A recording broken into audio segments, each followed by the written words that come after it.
Hello, in this session we will be covering referencing, how to write using references, how to do citations, and other related areas. Learning objectives. By the end of this session, you must be able to understand what is expected as referencing, understand plagiarism and how to avoid plagiarism, learn how to do citation of others' work, understand the difference between a list of references and bibliography, and learn how to create a list of references for different projects. The purpose of referencing. Why do you need referencing? Because it gives academic credibility to your work. It demonstrates a wider reading, it will help you get a better mark, and it helps you to prevent plagiarism. Plagiarism. What is it? It is the submission of an item of assessment which all or in part contains work produced by other people in such a way that it can be assumed to be the student's own work. Simply saying, plagiarism is when you use other people's work in your assignment without mentioning the source. Plagiarism is considered to be a form of cheating when it comes to assignments, and therefore it is treated as a disciplinary offense. Plagiarism will include charts, graphs, images, diagrams, and words. It also applies to any information obtained from the internet, magazines, newspapers, lecturers' notes, other students' books and notes, as well as journals. References. References are evidence of your research. It helps you to keep track of all the material you referred to and read around the topic. Having references is also a good opportunity to show how much research you have done. And for your MBA, it is recommended to use Harvard referencing. We will talk about this at length. Referencing involves two parts. First, you have to cite in the report itself, or the essay, or the assignment. And secondly, you have to create a list of references. When you're citing in the report, you have to cite a shortened form of referencing. Generally, the author's surname, comma, and the year of the publication. Look at the two examples. When you are creating a list of references at the end of your document, you have to write the entire reference, which has the author's name, the year, the name of the document, the publisher, and the volume. Let's discuss this later, but for now, look at the difference between in-cite referencing and the list of references. Both are needed for an assignment. So what do you mean by citing? It is referring to someone else's work in the text. When citing, you are aiming to rewrite the ideas of someone else in your own words. It will include details and examples from a range of sources. And it is important to insert an in-text acknowledgement, that means an in-text citation, while of course including a lengthier source in your list of references. In-text citation, like mentioned before, will have the author's surname and the date. And then the list of references will have particular guidelines on how to write all the information about that source. More examples of in-text citation are given in this slide. In the first example, you will see that you have Jans et al. Dot and the year. This means that there have been more than either 3 authors or more than 3 authors, and the main author's surname is mentioned. In the second example, you can see you have Brody 2007, Smith and Correa 2005, Zeng et al. 2006. This means that the idea benefits of adopting e-business processes within healthcare supply chains have been extensively discussed. This has been found in all these authors' journals. In the third example, again you find Macon, Sweet et al. And 2005. So there you're talking about 3 or more authors and only mentioning one author's name. Now, when you are using somebody else's ideas in your work, you can write it in different ways. You can integrate it into the sentence, like in the example, Burns suggested that the majority of hospitals seem to have outdated information systems. Or you can write it at the end of the sentence. RFID technology has been used in a range of applications, etc., etc., etc. Open brackets, Utteran 2007. Both these methods are correct, and it is recommended that you use both methods because using the same method over and over again will make your writing very monotonous. And of course, there's another way to use other people's ideas, that is as a direct quote.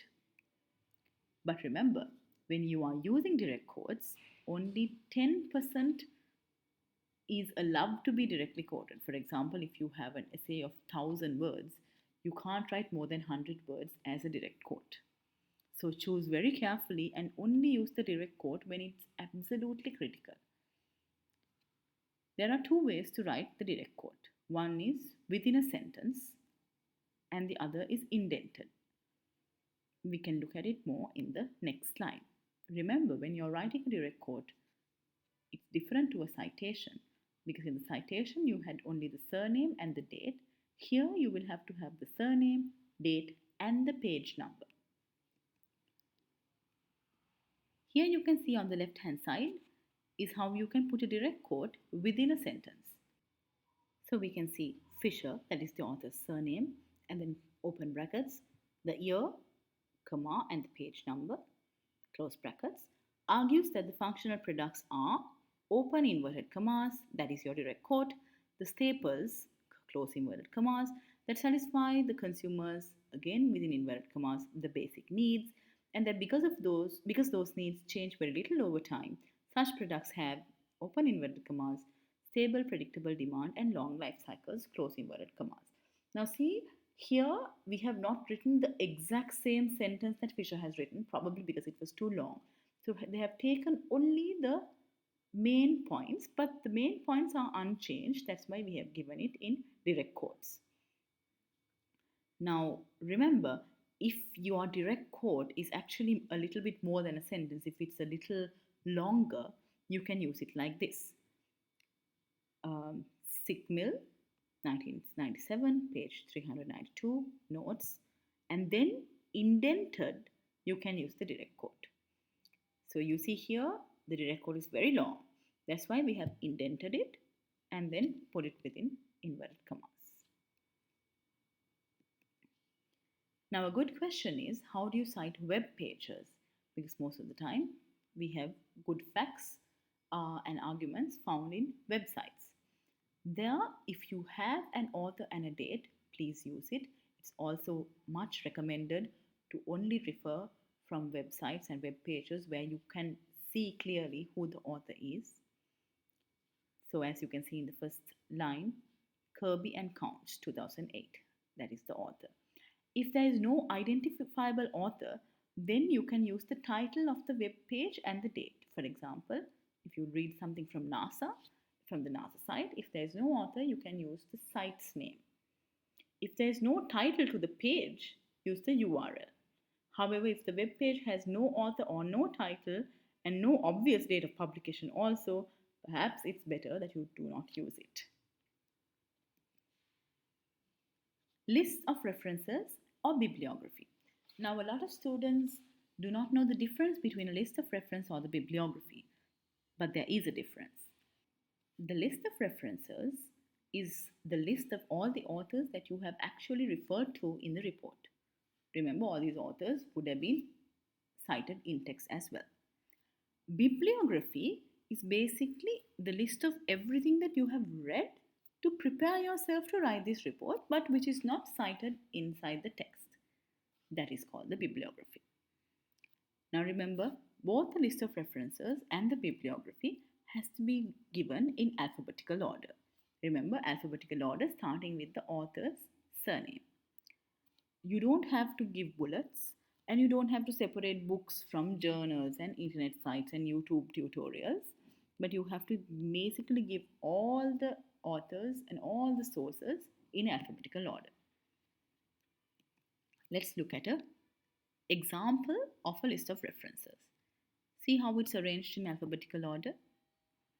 There are no numbering, and of course, there are always a space between two references, so it's very, very clear. Let's learn how to write this in the slides to come. How do you refer a book? You have to have the author's surname and the initials, the year of publication, the title of the book, edition number, location of publisher, and the publisher's name.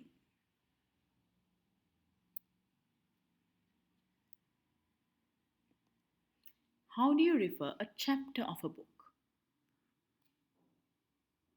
Authors and their initials, year of publication, title of the chapter, in plus author or the editor, book title, place of publication, and the page details. How do you refer a journal?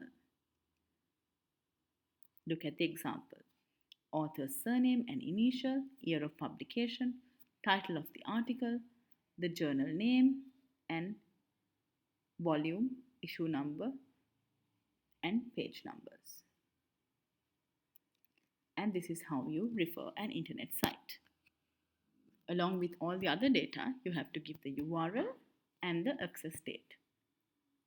Remember, in your Moodle, you will have a document where BCU referencing using Harvard method is given in a very descriptive format.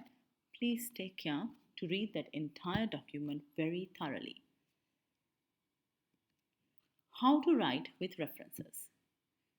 Now, for example, if you want to integrate the research of a number of authors, you have to make sure that you cite each and every one and also seamlessly link it to your document.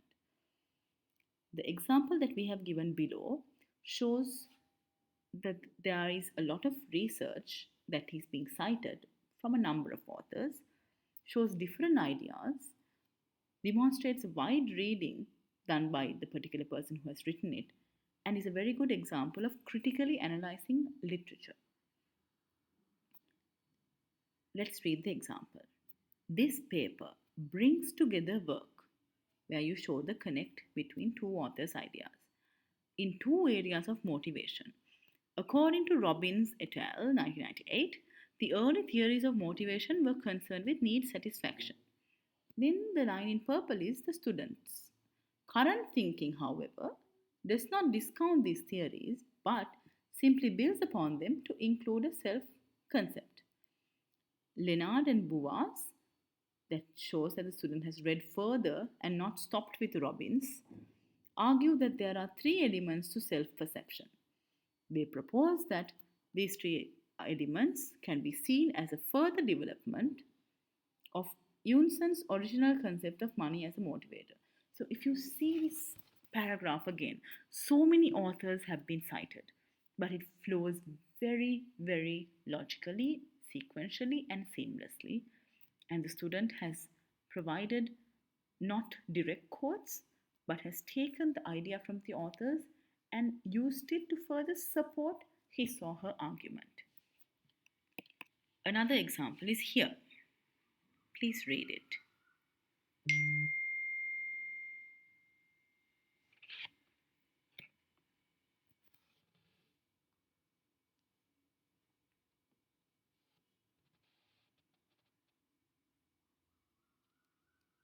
As you can see here, the difference between this reference and the previous one is that here, for an entire paragraph, there is only one author described, and also the direct quote is a little too long. So these are things that has to be considered when writing, because you will obviously get lesser marks for this sort of writing and more marks for this sort of writing. The best way to achieve this is make sure that before you write, do a thorough research to find exactly what authors have written about the particular subject that you're writing on, and make sure that you understand the logic of how the knowledge has been developed. You have to maintain a very third party point of view when doing this sort of an exercise, but doing your research first and seeing the pattern of what other authors have been talking about will help you to write a very critically analyzed piece of academic writing. Good luck.